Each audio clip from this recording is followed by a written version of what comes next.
Bienvenue dans votre chaîne Univers Mathématiques. Dans cette vidéo, on va voir la correction de cet exercice sur les nombres complexes. Donc, la première question, on veut résoudre dans l'ensemble C l'équation suivante: iz carré plus 2 moins i a fois z moins 1 plus i a carré égale à 0 avec a un nombre complexe. Donc, pour résoudre cette équation, on remarque que c'est une équation du deuxième degré. On va calculer son discriminant delta. Delta, c'est quoi? C'est le b carré. C'est cette expression-là, bien ce nombre-là, 2 plus i fois a le tout au carré, moins 4 fois le coefficient du deuxième degré i fois le coefficient du degré nul qui est moins, on marque moins ici, fois 1 plus i a carré. Ça, c'est le delta.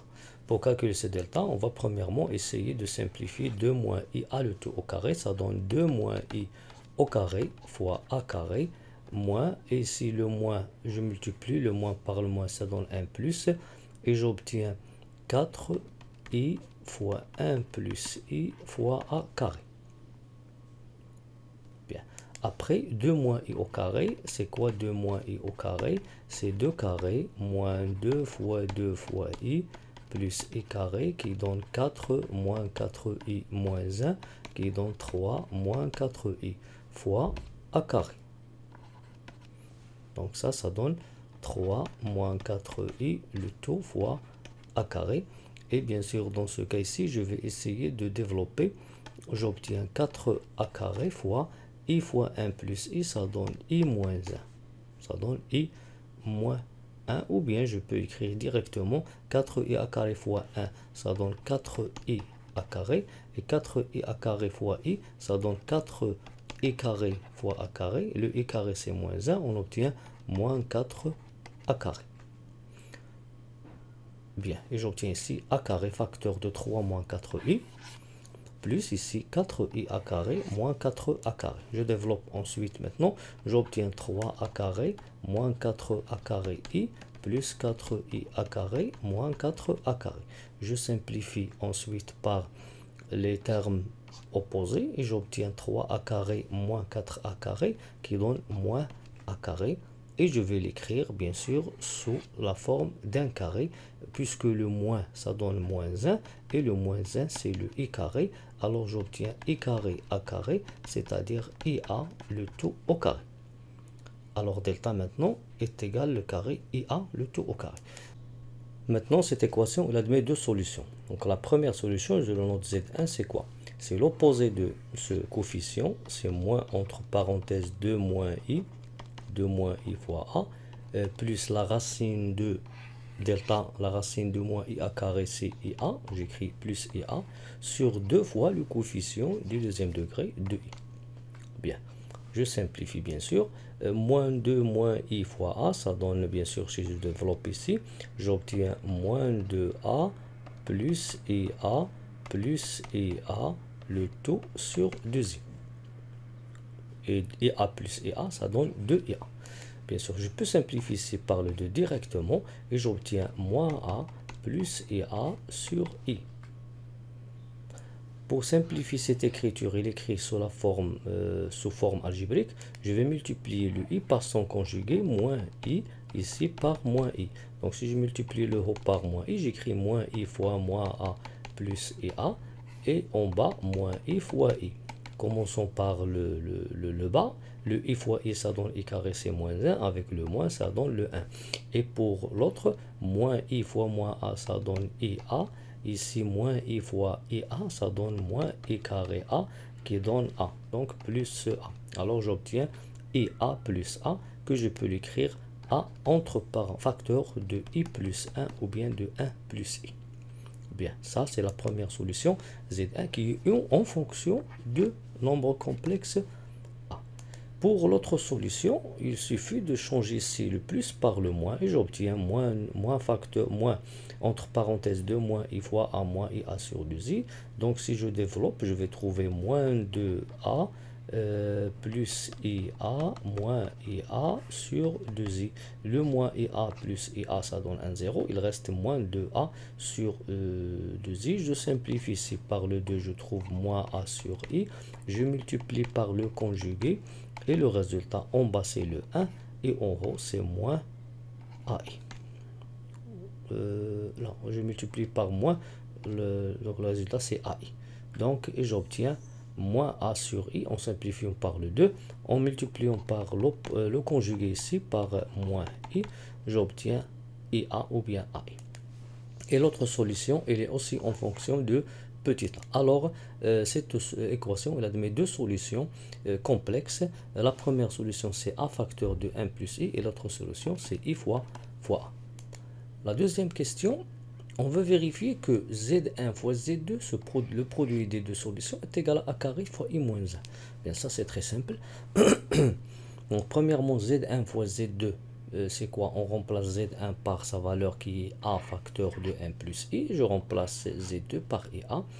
Bien, le A par le A, ça donne A carré. Et le 1 plus I fois le I, ça donne I. I fois 1, ça donne I. Et I fois I, ça donne I carré qui est moins 1. Et j'obtiens I moins 1, le résultat direct. Donc c'est très simple. On passe à la troisième question.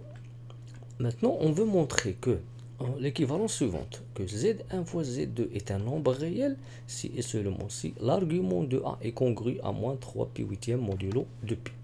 Donc premièrement, je vais commencer par la première proposition, Z1 fois Z2, un nombre réel. Donc si je prends un nombre réel, un nombre complexe est un nombre réel si et seulement si. Il y a plusieurs façons pour montrer qu'un nombre est réel. Soit on va dire que sa partie imaginaire est nulle, la partie imaginaire est nulle, ou bien on va dire que Z1 plus Z2, Z1 moins Z moins Z bar est égal à 0, ou bien Z égale Z bar, c'est-à-dire que les nombres sont égaux, ou bien l'argument de ce nombre complexe est congru à 0 modulo de pi. Pourquoi le 0? Parce que si je prends Z sous la forme trigonométrique R cos, par exemple alpha plus I sinus alpha, pour que ce nombre soit réel, il faut bien sûr que sa partie imaginaire est nulle. Sinus alpha est nul, c'est-à-dire que alpha il est congru à 0 modulo de pi. Donc on va dire que le produit Z1 fois Z2 est un nombre réel si et seulement si l'argument de Z1 fois Z2 est congru à 0 modulo de pi. Bien, on a déjà travaillé avec l'argument d'un produit. Je peux bien sûr transformer l'argument d'un produit en somme de deux arguments. Donc je peux obtenir ici équivalent à dire que l'argument de Z1 plus l'argument de Z2 est congru à 0 modulo de pi. Maintenant, on va revenir à l'expression des solutions Z1 et Z2. Donc, bien sûr, on a Z1, c'est A fois 1 plus I. Z2, c'est IA. Et bien sûr, on remarque ici qu'on a un nombre complexe qui est connu, 1 plus I, ici I, qui est connu. Je peux l'écrire sous la forme trigonométrique ou bien l'exponentielle. Et pour le A, c'est un nombre complexe inconnu. C'est pour cela que je vais prendre A sous la forme trigonométrique R facteur de cos θ plus I sin θ. Avec R, le module de A, et θ, l'argument de A. Ça, c'est l'argument, c'est le θ. Bien.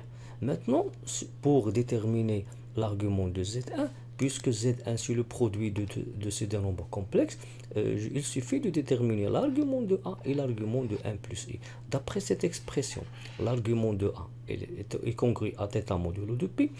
Pour l'argument de 1 plus I, bien sûr 1 plus I, on le connaît. Si je prends le module de 1 plus I, on va trouver racine de 2.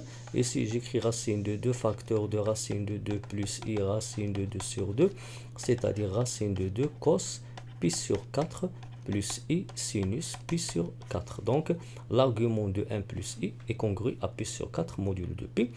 Alors, dans ce cas, c'est quoi l'argument de Z1? C'est l'argument de ce produit-là qui est égal à l'argument de A plus l'argument de 1 plus I, puisque Z1 c'est le produit. Alors l'argument d'un produit, c'est la somme de ces deux arguments. Et l'argument de A, c'est quoi? C'est le θ. Et l'argument de 1 plus I, c'est pi sur 4. Et je remplace ici dans cette expression l'argument de Z1 par θ plus pi sur 4. De la même manière, on va travailler Z2. Donc Z2, c'est I fois A. Donc c'est un produit. Donc pour déterminer l'argument de Z1, donné ici, on va bien sûr déterminer l'argument de I et l'argument de A. L'argument de A, il est donné inconnu, c'est le θ, congru à θ modulo de pi. L'argument de I est congru à pi demi, c'est très simple, il est connu, modulo de pi. Alors l'argument de Z2 plus, c'est quoi? C'est l'argument de I fois A, puisque c'est un produit, donc c'est l'argument de A plus l'argument de I. C'est quoi l'argument de A? C'est le θ. Et l'argument de I, c'est pi demi. Alors, je vais remplacer l'argument de Z2 dans cette expression par θ plus pi demi. Et cette somme, elle est congrue à 0 modulo de pi. Je simplifie maintenant. θ plus θ, ça donne 2θ. Et pi sur 4 plus pi demi, c'est 3 pi huitième modulo 0, congrue à 0 modulo de pi. Donc, je déplace 3 pi sur 4 à droite. J'obtiens 2θ. Il est congru à moins 3 pi, pardon, ici, moins 3 pi sur 4, pas 3 pi sur 8. Donc, pi sur 4 plus pi demi, ça donne 3 pi sur 4. Je déplace à droite, j'obtiens moins 3 pi sur 4 modulo de pi.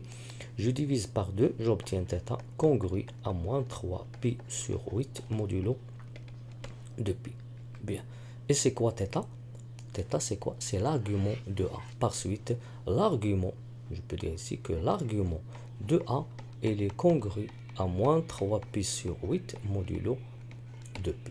Alors, dans ce cas, on a commencé par Z1 fois Z2, un nombre réel, et par équivalence, on a trouvé que θ, qui est l'argument de A, il est congru à moins 3 pi huitième modulo de pi.